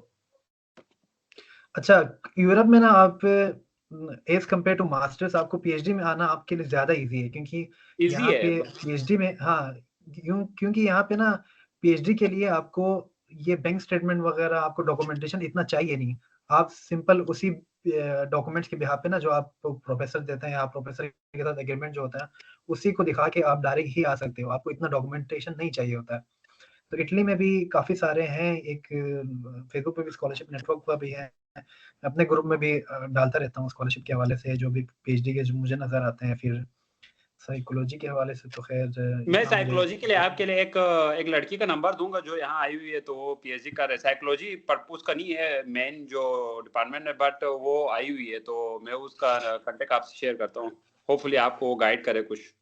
तो ओके, नेक्स्ट क्वेश्चन प्लीज। अच्छा, अस्सलाम वालेकुम। वालेकुम सलाम। अच्छा भाई, मेरा जो बैकग्राउंड है बैचलर कंप्यूटर साइंस में, तो मेरा क्वेश्चन ये है कि मेरा जो बैचलर में 2.94 CGPA ना 64% बनता है आई थिंक वो। तो मैं अभी आप भाई ने कहा कि आपका बैकग्राउंड कंप्यूटर साइंस से रिलेटेड है, जो कि मुझे नासिर ने बताया था, ये आई थिंक वसीम भाई का, वो कंप्यूटर साइंस में मास्टर्स जी कर रहे हैं। तो मुझे ये रिकमेंडेशन चाहिए कि मतलब मैं कौन कौन सी यूनिवर्सिटीज़ को टारगेट करूं कि मेरा जो मतलब ये CGPA है उस पे मुझे ज़्यादा चांस हो कि मुझे मतलब एडमिशन मिल जाए उस पे। और दूसरा ये यही कि ना जी जी हाँ, जी, पूछे अच्छा, पूछे जो दूसरा मेरा सवाल क्या? 1 साल का इंटर्नशिप है ये क्लाइमेट चेंज के हवाले से, लेकिन बैकग्राउंड है मेरा कंप्यूटर साइंस में ना, मैंने जीआईएस पे ग्लेशियर मैपिंग पे काम किया है, कोई कंप्यूटर साइंस वो क्लाइमेट चेंज का कोई प्रोजेक्ट था, अच्छा तो उस पे कोई हेल्प हो सकता है? मतलब मुझे समझ नहीं यार आ रहा बात। देखें, एक सिंपल सी चीज मैं आपको एक लॉजिकली बताता हूँ कि मसलन आपने बीएस कंप्यूटर साइंस में किया हुआ है या फिर आपका बैकग्राउंड जो भी है बैचलर में ना, जरूरी नहीं है कि यार आप मास्टर्स बिना आप बीएस में कंप्यूटर साइंस में ही ढूंढो, ठीक है। मास्टर्स एक रिसर्च होती है, एक स्पेसिफिक प्रोफाइल होती है, आप जरूरी नहीं है कि आप कंप्यूटर साइंस में ही घुसो। कंप्यूटर साइंस के अंदर भी एआई है, साइबर सिक्योरिटी है, आपका एम्बेडेड सिस्टम, अभी जैसे मेरा प्रोग्राम है, ठीक है, मेरा जो बैकग्राउंड है ना वो सॉफ्टवेयर इंजीनियरिंग का है, ठीक है, लेकिन मैं यहाँ पे एम्बेडेड सिस्टम कर रहा हूँ। एम्बेडेड सिस्टम आपका इलेक्ट्रिकल इलेक्ट्रॉनिक्स से रिलेटेड है, ठीक है। अब उसका ये बिल्कुल बैकग्राउंड बिल्कुल चेंज है, ठीक है। इसमें इलेक्ट्रिकल और ये जितने भी सब्जेक्ट मैं यहाँ के स्टडी कर रहा हूँ ये मैंने पहले कभी नहीं स्टडी किया हुआ, ठीक है। तो आप अपने उसके हिसाब से अपने फैसिलिटी के हिसाब से या अपने उसके हिसाब से आप चेंज कर सकते हो। जरूरी नहीं है कि यार आपको एडमिशन नहीं मिलेगा या जो भी है, आपकी सीजीपीए थोड़ी सी कम है तो फिर आपको थोड़ा शायद स्कॉलरशिप नहीं मिलेगी या फिर उस हवाले से, तो आप वो यूनिवर्सिटी टारगेट करें जिनमें एप्लीकेशन फीस नहीं है, नहीं जिसमें यूनिवर्सिटीज की फीस थोड़ी सी कम है, आप उनको टारगेट कर सकते हैं। यहाँ पे मैंने बताया, लेकिन सीएस वगैरह की जो यूनिवर्सिटीज हैं मोस्टली उनकी 3700 फीस है, तो शायद उसमें थोड़ी सी वो नहीं हो, लेकिन यूनिवर्सिटी स्कॉलरशिप है। मेरे साथ अभी जो हमारे एक लड़का है उसको एडमिशन मिला हुआ है, उसकी जीपीए 2.5 जीपीए उसकी सीजीपीए, लेकिन उसको एडमिशन मिला हुआ है, ये हमारे साथ पढ़ रहा है, लेकिन स्कॉलरशिप नहीं मिली है उसको।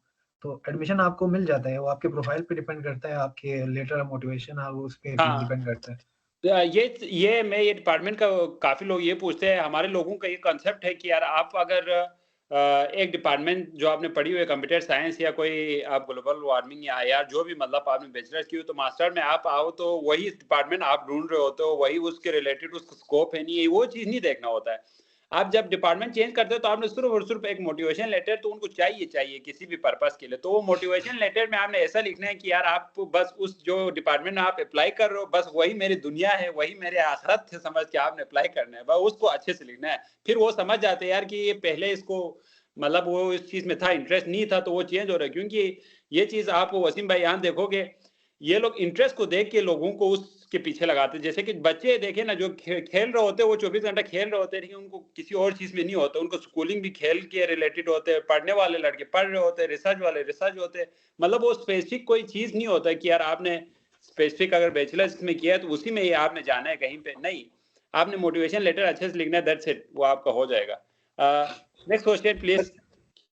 आप एक मिनट पे मेरा क्वेश्चन नहीं समझे। मैं मतलब अभी मैंने ये जो फ्रांस है उसका सुना था कि ये पेरिस सैगलेन ये कोई टॉप यूनिवर्सिटी है। अब कम सीजीपीए में हो सकता है कि वहाँ पे थोड़ा एडमिशन लेना टफ हो। जी जी, तो मैं इसलिए पूछ रहा था कि जो ऐसे यूनिवर्सिटी जो कम सीजीपीए के साथ ज़्यादा चांस दे कि भाई इसमें मतलब एवरेज स्टूडेंट भी आराम से ले सकते हैं, जहाँ पे कंपटीशन कम फेस करना पड़ सकता है। फॉर एग्जांपल कुछ यूनिवर्सिटीज ऐसा हो सकता है जो फॉरेन स्टूडेंट्स के लिए कॉमन हो सकती है, वहाँ पे हो सकता है कंपटीशन ज़्यादा फेस करना पड़े। मैं इस हवाले से पूछ रहा था। और बाकी जो आप लोगों ने मोटिवेशन लेटर लिखे हैं ड्यूरिंग एडमिशन के लिए, तो वो भी काइंडली शेयर कर दीजिएगा। हाँ तो वो फिर बहुत जरूरी है। अभी मैं डिपार्टमेंट जो है वो चेंज कर रहा हूँ, ठीक है, नहीं है अभी मैं पॉलिटिकल साइड पे आ रहा हूँ। पहले मेरा इंग्लिश लिटरेचर था, आपको मैंने मोटिवेशन ऐसा लिखा हुआ है कि उसमें मैंने कहा है बस मेरा सब कुछ पॉलिटिक्स है, ठीक है, नहीं है सो मैं तो किसी और साइड पे मैं जा ही नहीं सकता भाई, मैं गलती से वहां गया था, मैं सब कुछ पॉलिटिक्स है भाई अब तो, ठीक है। नहीं तो वो बस अभी परसों मुझे टीचर कह रही थी प्रोफेसर कि सडनली क्या हुआ अली की आप चेंज कर रहे हो, मुझे सारे यहाँ अली कहते हैं ना, तो सडनली आपको ये क्या हुआ कि आप चेंज कर रहे हो। मैंने कहा यार बस मेरा दुनिया ही बस सब कुछ वही है पॉलिटिक्स है, तो मैं अभी पॉलिटिक्स तो आपको मैं जी जी बिल्कुल, मैं भी यही कह रहा हूँ कि आप लोग मोटिवेशन लेटर वो चेंज करें। मैंने भी मतलब कोई अपने से लिखे हुए 2-3, तो मैं चैट जरूर जीपीटी पे कंपेयर लगाओ कर जी, लेता हूँ। आपको एक दिन इस तरह बना के दे देना। एनीवे मैसम हैदरी भाई आप राइजिंग हैंड कर, आप प्लीज क्वेश्चन कर सकते हैं, ओपन है तो आपको माइक। अस्सलाम वालेकुम सलाम। सलाम। वसीम भाई और आतिफ भाई। Thank you. हम भाई अभी मेरा एसएससी कंप्लीट हुआ है इन प्री इंजीनियरिंग। अच्छा, तो मैं चाह रहा हूँ कोई फ्रांस में यूनिवर्सिटी होगा बीएस के लिए, बीएस के लिए यूनिवर्सिटी यार, यहाँ पे असल में एक मसला ये है कि यहाँ फ्रांस में जितने भी प्रोग्राम्स है ना बीएस के लिए, ठीक है, वो मोस्टली फ्रेंच में है, ज्यादातर जितने भी हैं 80% जितने भी हैं ना सारे फ्रेंच में है। तो एक हमारे स्टूडेंट थे यार, लेकिन मेरे पास उसका नंबर नहीं है, शायद मैं कांटेक्ट करवा सकता हूँ आपसे। तो ये मसला है अगर आपको, उस लेकिन हाँ कॉन्टेक्ट होते तो फिर मेरे लिए कोई इजी होते है, क्योंकि मैं आतिफ भाई का सारा जो मीटिंग वगैरह छोड़ा नहीं है, तो अभी मैं अपने डॉक्यूमेंट्स क्लियर कर रहा हूँ इंशाल्लाह कल अच्छा मौका जब ये दूसरा चीज जो है ना बैचलर्स वालों के लिए थोड़ा बहुत बैचलर्स वालों के थोड़ा बहुत जो है ना मतलब स्कॉलरशिप तो बहुत ही टफ है ना, ये इतना इजी नहीं है स्कॉलरशिप बैचलर्स वालों के लिए गेन करने के लिए, अगर हो तो भी। बाकी सेल्फ पे करना हो तो ऑस्ट्रिया चेक रिपब्लिक ये बेस्ट है। आप लोगों को मैं बहुत अरसे से बता रहा हूँ, देखिए जितना आप लोग इस्लामाबाद यूनिवर्सिटीज में आके खर्चा करते हो उतना ही यहाँ पे खर्चा होता है, उससे ज्यादा आपका खर्चा नहीं होता, ठीक है, नहीं है। तो आप लोगों को ये चीज और सबसे अच्छी चीज आपको ये वसीम भाई इस चीज को एड्रेस कर सकते हैं मेरे साथ, देखिए जब आप यहाँ आते हैं तो यहाँ के लोग पढ़ाई के लिए आते हैं, पंजाबी सारे आपने देखा होगा वसीम भाई, और वो कमाते कितना है वो बिल्कुल वो कमाते हैं ना यूरो में। जब आप कमाते हो तो फिर यार आपको टेंशन खत्म हो जाती है कि आप 15 लाख लगा के आए हो तो 2-3 महीने के अंदर जो है ना आपने फिर 20 लाख रुपए घर भी भेजो या 20 लाख आपने कमाया हो तो फिर वो आपका वर्थ इट होता है, वो नुकसान नहीं होते। लोग घर बेच के गाड़ियां बेच के आ रहे होते हैं। मैं ये नहीं कहता आप घर गाड़ियां भेजे, बट सस्ता है ये कंट्री। सब फ्रांस हो गया, जर्मनी हो गया, ये थोड़ा बहुत अगर सेल पे जाते हैं तो एक्सपेंसिव है। जैसे कि वसीम भाई ने कहा कि 5,000 से ज्यादा यूरो है, मतलब फीस जो है जो प्राइवेट यूनिवर्सिटीज की, तो वो बहुत ज्यादा है। इस कंट्रीज में कम है वसीम भाई। इस कंट्रीज में ना अभी देखे कितना है, 2,000 यूरो, 1,500 यूरो, कुछ भी नहीं है। ठीक है, नहीं आप कमाते अच्छा हो प्राइवेट तो के लिए अगर वहाँ पे प्राइवेट के लिए वहाँ पे अगर 1,500 यूरो 2,000 यूरो तो बहुत बहुत कम है ये तो। जी यही मेरा खुद का 2,400 यूरो है, मेरा साल का 2,400 यूरो है, मेरा पर सेमेस्टर 1,200 यूरो है, जो कि मैं 5 दिन में कमाता हूँ। तो 5 दिन में मेरा अगर 1,200 यूरो निकल रहा है तो मैं तो मुझे क्या है 5 दिन जॉब करना है, उसके बाद मेरा तो सुकून है भाई। मैं तो वही पैसा उनको दे दूंगा। मुझे कह रहा था कोई हमारा कोऑर्डिनेटर कि आप स्कॉलरशिप देते हैं आपको, मैंने कहा मुझे स्कॉलरशिप नहीं चाहिए, मैं जॉब करने, तो मैं जॉब करता हूँ अभी। अच्छा माजरत के साथ आतिफ भाई आप ऑस्ट्रिया में पढ़ रहे हैं? नहीं मैं ऑस्ट्रिया घूमने गया हुआ था, बट मैं चेक रिपब्लिक में हूँ। जी आप चेक रिपब्लिक के बारे में भी अपना एक्सपीरियंस और शेयर कीजिए ना। वो मैंने ग्रुप में लगाया हुआ है, आप काइंडली जो है वो यूट्यूब चैनल पे आप जाके चेक करें। 4 से 5 वीडियोस मैंने सीरीज के तौर पे लगाया हुआ है, स्टेप बाय स्टेप आपको सारा चीज समझाया हुआ है, तो बहुत ज्यादा आपको फायदा होगा वो अगर आप देखते हो तो। चलो नेक्स्ट क्वेश्चन सखावत भाई। तो मेरा सवाल यही था भाई। अच्छा यार आपके मैं एक और गाइड दे देता हूँ ना मैसम भाई, आप ना उम्मीद ना हो, ठीक है। आप अगर आपने इंग्लिश टॉक प्रोग्राम्स में अप्लाई करना है तो जरूरी नहीं है कि आप यूरोप साइड पे भी अप्लाई करो, या आप इधर कोरिया साइड पे भी अप्लाई कर सकते हैं। कोरिया में भी आपको जीके स्कॉलरशिप है जो कि आप जिसमें आप बीएस के लिए जा सकते हैं। आपका जापान में आपका मिक्स स्कॉलरशिप है जिसमें आप जा सकते हैं बीएस के लिए। आपका हंगरी में आपका हंगेरियन स्कॉलरशिप है जिसमें आप बीएस के लिए जा सकते हैं। तो बहुत सारी और भी स्कॉलरशिप है जिसमें आप बीएस के लिए जा सकते हैं। आपका ये तुर्की वाला है जो स्कॉलरशिप है, क्या नाम था यार, तुर्की बुल्सलारी वाला, उसमें आप बीएस के लिए जा सकते हैं। तो उसमें जाइए, उसमें हंगेरियन वाले में तो इजी होता है। वहाँ पे अगर आपका प्रोफाइल अच्छा हो ना तो आपको मिल जाता है। यहाँ पे असल में मसला ये है कि जितने भी प्रोग्राम्स है ना, यहाँ पे जितने प्रोग्राम्स असल में इंग्लिश में नहीं है बीएस के लिए, ज्यादातर फ्रांस में है, उसमें फ्रेंच में है। तो फिर फ्रेंच एक तो थोड़ी सी मुश्किल है सीखने भी। तो फिर अगर आप 1 साल लगाते हो फ्रेंच सीखने के, उसके बाद आप फ्रेंच में ही प्रोग्राम करने आ जाते हो तो फिर ये भी अच्छा है। या फिर आप सर्च कर सकते हो, अगर आपको पब्लिक यूनिवर्सिटीज में बीएस के लिए कोई प्रोग्राम वो मिल जाता है, मसलन कोई इंग्लिश टॉक प्रोग्राम मिल जाता है बीएस के लिए, तो आप अप्लाई कर सकते हैं। मैं ये नहीं कह रहा है कि प्रोग्राम नहीं है। सही। बाकी मैं अपना डॉक्यूमेंट्स क्लियर कर रहा हूँ आतिफ भाई की गाइडेंस की वजह से। देखो जिस दिन आपने सोचा है ना, जिस दिन आपने सोचा है कि मैंने ये करना है, उस दिन वो चीज हो चुका होता है। ठीक है, नहीं बस आपने बस उसको प्रोसेस करना है, बस वो चीज हो चुका होता है। सोचने पे ही चीजें होती है, सोचने से पहले तो नहीं होता है ना। वो मैंने आप लोगों को बहुत डिटेल में आप लोगों को मोटिवेशन दी हुई है कि यार कैसे होता है चीजें। सखावत भाई आप काइंडली क्वेश्चन करें तो। अच्छा आतिफ भाई, लास्ट टाइम भी मैंने यही क्वेश्चन किया था रिगार्डिंग द बैंक स्टेटमेंट। मेरा एडमिशन हुआ था प्राइवेट यूनिवर्सिटी, स्पेन के एक प्राइवेट यूनिवर्सिटी में। उसके बाद मैंने कुछ रिसर्च किए तो मुझे यकीन करें आई वाज शॉक कि सारे कह रहे थे कि जो प्राइवेट यूनिवर्सिटी में एडमिशन है उनका वीज़ा रिजेक्ट हो रहा है, कोई 30% अप्रूवल है, 70% रिजेक्शन रेशो। सबने डराया, लिटरली मैंने प्रोसेस को उधर ही छोड़ दिया है स्पेन के। मैं रिस्क लेना नहीं चाह रहा था। सो राइट नाउ मैं फिनलैंड का सोच रहा हूँ, लेकिन फिनलैंड इज क्वाइट एक्सपेंसिव।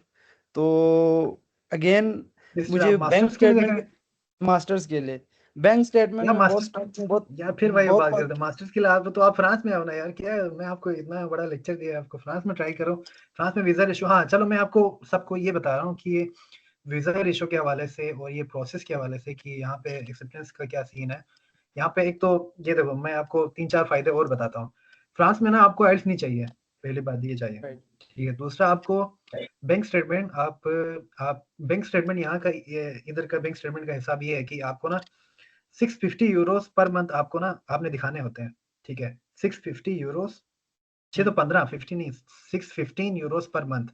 अब वो डिपेंड करता है, अगर आप 1 साल रुकोगे तो फिर 615 यूरो मल्टीप्लाई 12 लगा लो, अगर आपने 24 महीने रुकने हैं या फिर मतलब 2 साल रुकने हैं तो फिर मल्टीप्लाई बाई 24 लगा लो। ये आपका बैंक स्टेटमेंट है, ठीक है। अब वो बैंक स्टेटमेंट आपने किसका दिखाना है? बैंक स्टेटमेंट आप किसी का भी दिखा सकते हैं फ्रांस में, किसी का भी, ठीक है।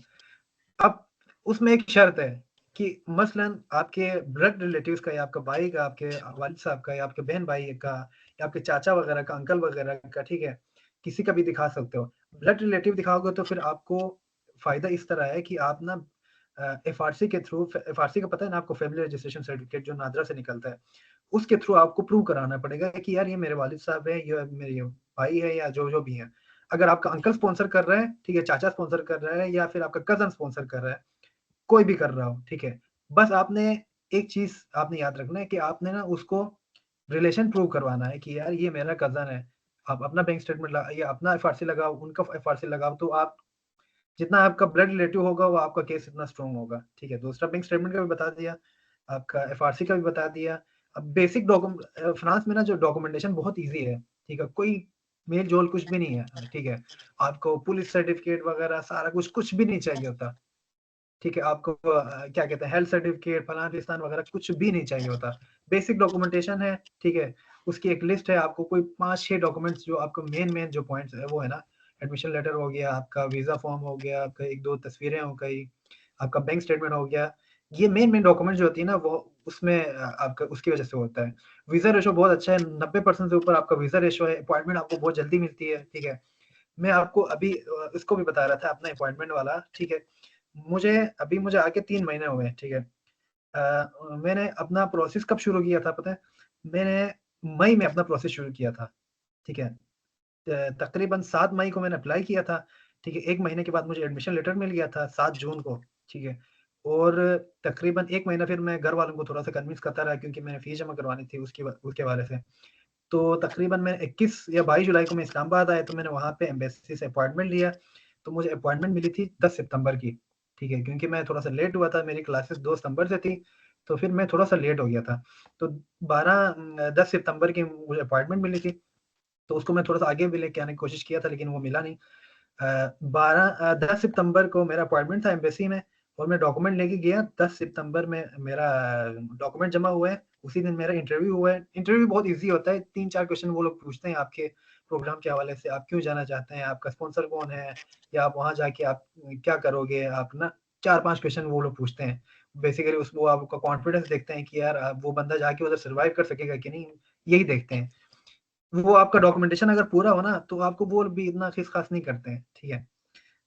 10 सितंबर को मेरा वीज़ा इंटरव्यू हुआ है, 11 को मेरा एतोज़ाज़ में फ्रांस का जो पोर्टल है वहाँ पे स्टेटस चेंज हुआ है, 12 को मैं अपना पासपोर्ट मैंने कोलेक्ट किया, 2 दिन के अंदर वीज़ा वो हो गया है भाई। प्रोसेस। आप तो बहुत लकी है। नहीं असल में अच्छा ये इसमें एक ये एक नहीं, चीज सिर्फ ये मेरा नहीं है, हाँ सिर्फ मेरा नहीं है, ये फ्रांस में ऐसा ही है, आपको 1 हफ्ते के अंदर आपको क्लियर हो जाती है। एक्चुअली ये उतना हम रिसर्च इतने ज्यादा कर रहे हैं ना कि कोई बंदा कुछ कहता है, कोई कुछ कहता है, बहुत पजल होते हैं कि यार क्या है, क्या होगा, डर होता है अंदर से। नहीं नहीं मैं असल में लोगों को इसलिए रिकमेंड कर रहा हूँ क्योंकि यहाँ पे ना फ्रांस में अभी अवाम बहुत कम है पाकिस्तानी, ठीक है। तो आपको जब एक जगह पे ना अवाम बहुत कम होती है, एप्लीकेंट्स कम होते हैं ना, तो वहाँ पे वीज़ा रेशो अच्छा होता है। अभी इटली में अवाम ज़्यादा क्यों है? वहाँ पे एम्बेसी में अपॉइंटमेंट क्यों नहीं मिलती?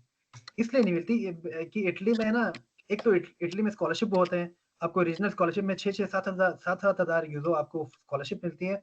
दूसरा आपको एम्बेसी में और आपको एक्सेप्टेंस लेटर बहुत मिलते हैं।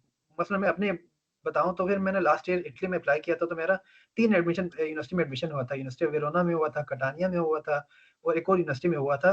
तो मुझे एक्सेप्टेंस भी मिल गया, प्री एनरोलमेंट भी मैंने करवाया। मसला ये हुआ कि मुझे वीज़ा क्या कहते हैं एम्बेसी में अपॉइंटमेंट ही नहीं मिली।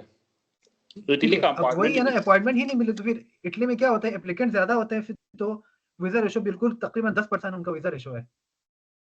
यार ठीक भाई है। आप सब जो है ना एक निकले, बस आप सब निकले भाई, एक एक चीज दफा आप लोग सोचे और निकले, आप लोगों को हो जाता है। अभी भाई सखावत भाई सॉरी टू से, ठीक है, ये बोलना नहीं चाहिए, पर देखे आप क्लियर नहीं हो।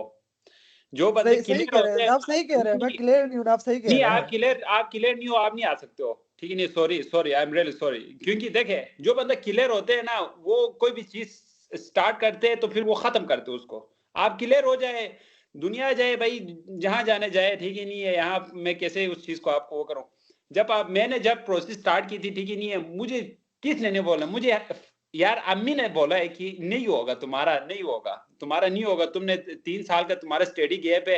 अम्मी ने मुझे बिल्कुल कहा है कि तुम्हारा नहीं होना। फिर मैंने अम्मी को कब बताया पता है, जब मैं वीजा का जो मतलब ईमेल मुझे आया, मेरा गारंटीड हुआ था वीजा जो है ना उनके पोर्टल के ऊपर, तो फिर मैंने अम्मी को बताया अब मैं यूरोप जा रहा हूँ अम्मी, तो आखिरी दफा गले मिले, फिर कब मिलेंगे क्या पता, कि फिर मैं सलाम करके मैं आया हूँ। अम्मी को यकीन नहीं आया उस टाइम पे भी कि यार मेरा वीजा लग गया है यूरोप का, ठीक है नहीं है। तो ये चीज होती है, लोग आते हैं रास्ते में आपको डिमोटिवेट करने के लिए, बट आपको हमेशा पैशनेट, ये सेशन वगैरह आपको, ये वसीम भाई हाथ को पकड़ के तो यहाँ नहीं ला सकता, ना मैं ला सकता हूँ किसी को, ठीक है नहीं, आप लोगों ने खुद करना है। ये वसीम भाई का शुक्रिया, ठीक ही नहीं, जो इतना टाइम स्पेशल टाइम निकाल के आए हुए, ठीक ही नहीं है। अगर हम सारे कुछ ये कर रहे हैं, 2-4 लफ्ज भी बोल रहे हैं ना, वो 2-4 लफ्ज आप लोगों के लिए जो ना बहुत कीमती है। जो यहाँ पहुंचे हुए लोग हैं, हम कोई ऐसे लोग तो नहीं है जो यादगार चौक पे बैठ के अल्लाहू लगा रहे हो या यादगार चौक पे लेके तकरीर कर रहे हो, ऐसा तो नहीं है ना। हमने प्रोसेस ये सारा कुछ करके यहाँ पहुंचे हुए, तो इट मीन्स ये है कि अगर हम कुछ अपने लाइफ में करके यहाँ तक आए हुए तो आप भी कर सकते हो। ये चीज एक मोटिवेशन है जो कि हर किसी को देने की कोशिश में है। अच्छा, किसी और भाई की क्वेश्चन है तो कर ले फिर कर ले। बैंक स्टेटमेंट के हवाले से एक थोड़ी सी मुझे क्लियरिटी चाहिए। और वसीम भाई मुझे ये बताइएगा कि लाइक हमें 2 मिलियन का 20 लाख का बैंक स्टेटमेंट शो करना है, तो उसको लाइक वीजा से पहले 20 लाख एक तरह डिपॉजिट करना या इन आउट उसको एक तरह से प्रॉपर मेंटेन करना, अगर मेंटेन करना है तो किस तरह करना, और आपने किस तरह किया था मेंटेन, ये जरा बताइएगा। देखिए मैं अपना बताऊंगा तो आप लोग फिर हैरान होंगे, लेकिन चलो मैं बता देता हूँ। मेरा वाला जो था ना, मैंने असल में यहाँ पे ये होता है कि आपका जो फीस है ना उसके ऊपर आपने अपनी फीस भी शो करवानी होती है। मैंने तकरीबन 42 का दिखाया था, 42 मिलियन मैंने दिखाया था, 42 मिलियन बोल रहा हूँ, 42 लाख मैंने दिखाया था बैंक स्टेटमेंट ना। तो उसमें से जो 25 से 26 लाख था ना वो मेरे कजन का था, ठीक है। वो उधर उनकी शॉप है वहां पे ना, तो लास्ट तकरीबन अगस्त में मैंने शुरू किया था। मैंने अपने वालिद साहब का दिखाया था बेसिकली ना, तो उनका पिछले मंथ थोड़ा सा ट्रांजेक्शन था क्योंकि वो एक बिजनेस चलाते हैं, छोटा सा उनका दुकान है, तो उनकी थोड़ी सी ट्रांजेक्शन, क्योंकि सामान वगैरह उन्होंने लगाया तो थोड़ी सी ट्रांजेक्शन उनकी थी। तो मैंने अपने कजन को बोला था कि यार आप एक काम करें, इस मंथ यानी अगस्त में ना आप मेरे वालिद साहब के उसमें डॉक्यूमेंट्स बोला उनके अकाउंट में ना आप थोड़ा थोड़ा करके डाल दें। लास्ट मंथ की बात कर रहा हूँ मैं, ठीक है, सितंबर 10 को मेरा अपॉइंटमेंट था, अगस्त की बात करूँ। तो उन्होंने मसलन 25 लाख उनके थे ना, तो उन्होंने क्या किया, 5 लाख 4 लाख 10 लाख करके ना, वो तकरीबन 25 या यकुम था शायद उन्होंने वो किया था, मतलब वो जमा किया था, ठीक है, तकरीबन वो। और मेरे बाकी जो थे मेरे कजन से और मेरे वालिद साहब ने जमा कराए थे तो 40 थे।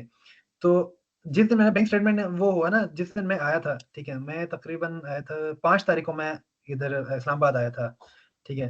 तो मेरे आने से तकरीबन 2 दिन के बाद ना, 2 दिन पहले मैंने बैंक स्टेटमेंट अपना निकाला था। 10 को मेरा अपॉइंटमेंट था तकरीबन, तो 3 तारीख को मैं लगा लो, 3 तारीख को मैंने अपना बैंक स्टेटमेंट निकलवाया, ठीक है। बैंक स्टेटमेंट मेरा निकल गया, तो मेरे कज़न ने अपने पैसे निकलवा लिए थे, ठीक है, वो अपना ट्रांसफ़र कर लिए थे, चेक के थ्रू उसने निकलवा लिया था। तो उस बैंक स्टेटमेंट को मैंने यूज़ किया, वहाँ पे शो करवाया था।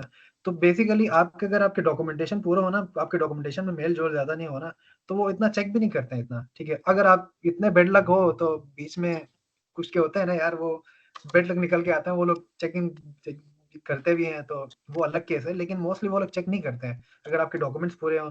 फ्रांस में ना आपका वीज़ा जो रिजेक्शन होता है ना, वो सिर्फ़ 2 तरीकों वो 2 रीज़न्स की वज़ह से होता है।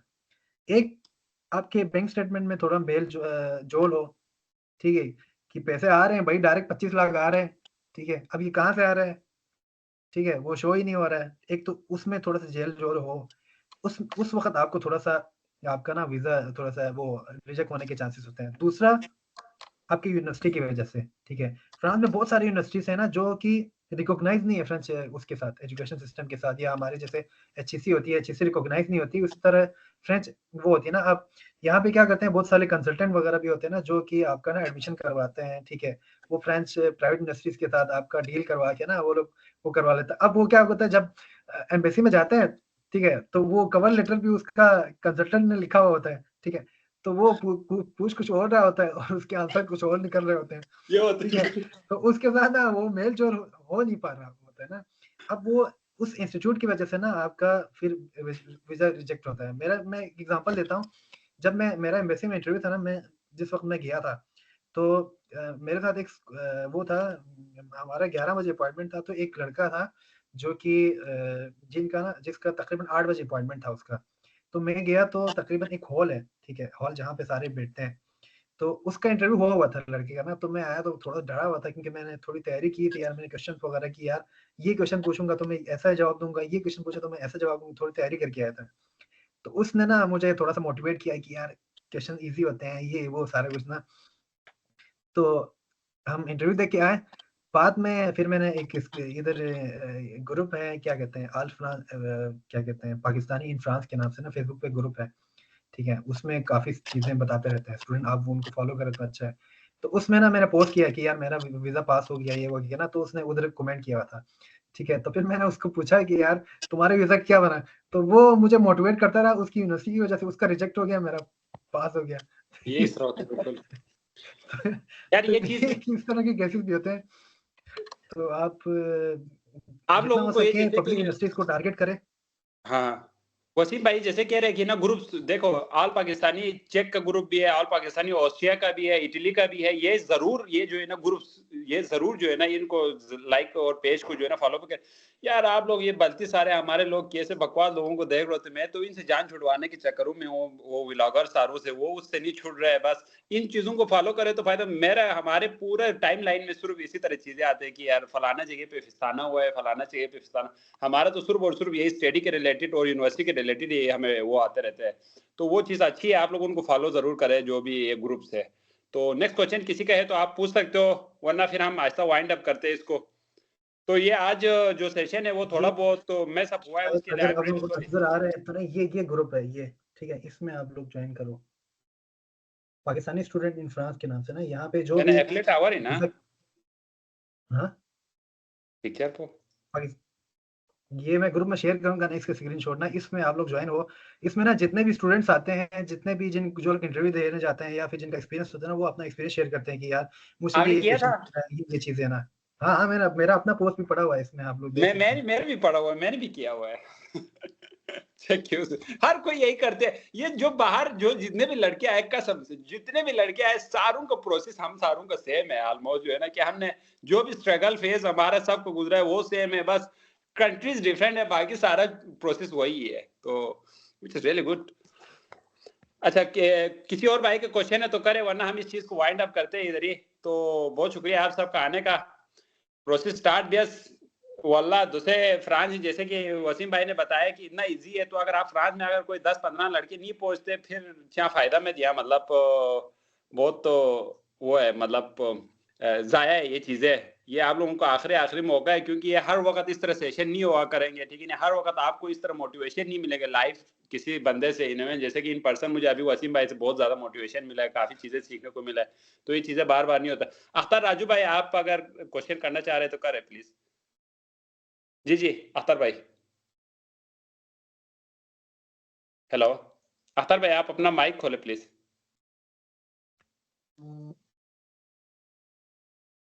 जी अख्तर भाई।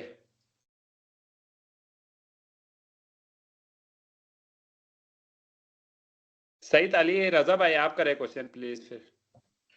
माइक ऑन है अपने फोन है। सईद अली रजा भाई, आप अपना माइक ओपन करें प्लीज। हेलो यार, मेरा तो माइक ओपन है आसफिन। हेलो सईद रजा भाई, आप कर सकते हो क्वेश्चन प्लीज। जी आपका अभी माइक ओपन हुआ है। सईद अली रजा भाई। हेलो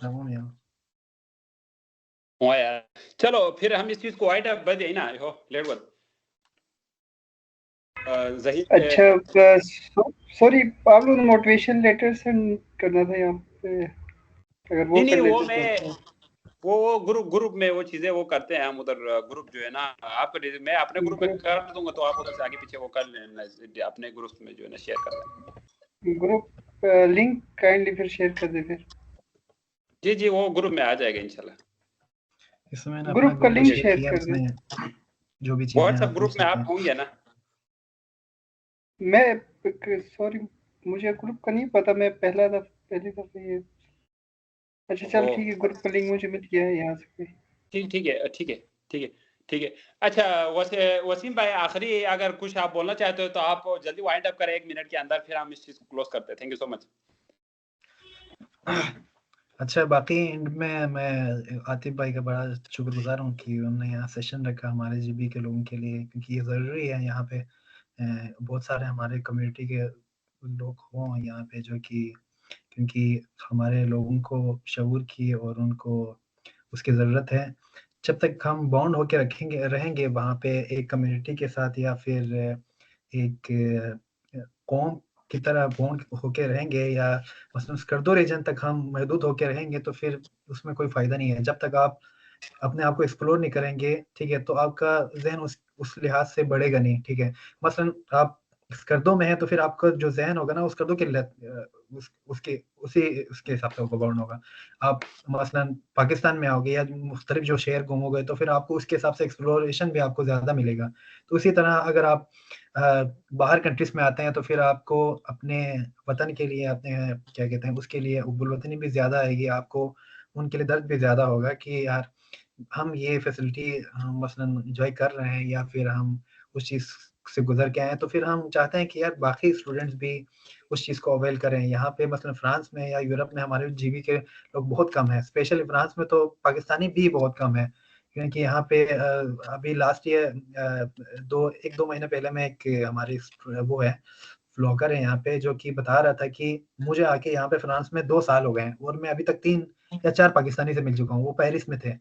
तो इस लिहाज से इस साल शायद पाकिस्तानी बहुत ज़्यादा हैं, लेकिन अभी भी यहाँ पे बहुत कम है पाकिस्तानी। तो आप लोग मैं ये रिकमेंड करूँगा आप लोग प्रोसेस करें और यहाँ पे एप्लीकेशन वगैरह शुरू करें। यहाँ पे लैंग्वेज बैरियर का थोड़ा-सा है, लेकिन आप साथ-साथ ट्राई करें कि फ्रांस वगैरह फ्रेंच सीखें, और जिस कंट्री में भी जा रहे हैं कि उस लैंग्वेज पे भी थोड़ा-सा ध्यान दें।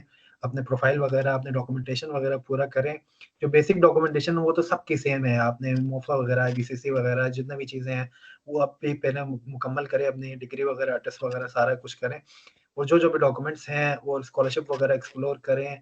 ज़रूरी नहीं है कि आप सिर्फ फ्रांस में अप्लाई करें, जर्मनी वगैरह में, इटली वगैरह में अभी सेशन खुला हुआ है, आपका फेब इंटेक भी है, तो उन सबको एक्सप्लोर करें। कोई भी मसला होता हो या फिर आपका तो आप ग्रुप में या फिर क्या कहते हैं, सोशल मीडिया के थ्रू हमसे कॉन्टैक्ट कर सकते हैं। कोई भी इश्यू आ रहा हो आपके डॉक्यूमेंट्स वगैरह में, या फिर आपका एप्लीकेशन प्रोसेस वगैरह में आपको कोई भी मसला आता है, तो हम इंशाल्लाह हमारी तरफ से कोई हर तरफ से हेल्प करेंगे आपको। शुक्रिया। चलो फिर मिलते हैं। ये काफी लंबा हो गया सेशन, तो वैसे आज जो है ना थोड़ा बहुत तो इशू हुआ है वसीम भाई, जिसकी वजह से इतना ज्यादा लोग कनेक्ट नहीं हो पाए, क्योंकि वरना 100 से ज्यादा लड़के होते थे, तो ऑलमोस्ट ये 20-25 लड़के थे जो चलो उनको मिला है, तो वो आगे अपने दोस्तों को, अपने लोगों को लिंक्स वगैरह, अपने लोगों को जो है ना अपने डिस्ट्रिक्ट में, जिस डिस्ट्रिक्ट में जो है वो उधर शेयर करे चीजें, वहां बताए कि आज के सेशन में ये बात हुई है। तो फ्रांस बहुत अच्छा अपॉर्चुनिटी है। वसीम भाई ने जितना भी किया है, वसीम भाई का मैं आईडी भी शेयर करूं, आप अगर ऑप्शन देते हो तो मैं वो शेयर करता हूं ताकि आपसे हाँ लोग जी, कनेक्ट बिल्कुल, करें। बिल्कुल, बिल्कुल आप मैं शेयर कर आपका सकते हैं। इंस्टाग्राम जो है ना वो लड़कों से शेयर करता हूं, बाकी मैंने एक ग्रुप भी यहाँ पे मेरा अपना। हाँ, तो वो ग्रुप का लिंक भी आप मुझे शेयर करें, तो हम उन चीजों को आगे शेयर करते हैं, ताकि लोग उस चीज को जो है ना उधर से आप अवेल करें। वहां चीजें जो है ना वसीम भाई से जो फ्रांस में जाना चाह रहे हैं, उन चीजों को उनसे कलेक्ट करें, उनसे नॉलेज ले ले, ताकि आप लोग को ये चीज मेंटली तौर पर रेडी रहे कि यार बस मैंने फ्रांस जाना है। अब मुझे वसीम भाई से मोटिवेशन मिली है, आसान है प्रोसेस, तो मैंने करना है। सो ये जब आप सोचेंगे, करेंगे, तो इंशाल्लाह ये चीजें जो है ना ये इजी होते जाएंगे दिन ब दिन। तो wish very good luck for everyone. So Allah bless you, आप सबको खुश रखे। तो बहुत शुक्रिया, फिर मिलते हैं इंशाल्लाह। वसीम भाई आप जरूर चेक रिपब्लिक चक्कर लगाना, मिलेंगे इंशाल्लाह। इंशाल्लाह हम इंशाल्लाह। ओके, कोशिश अल्लाह करेंगे। हाफिज।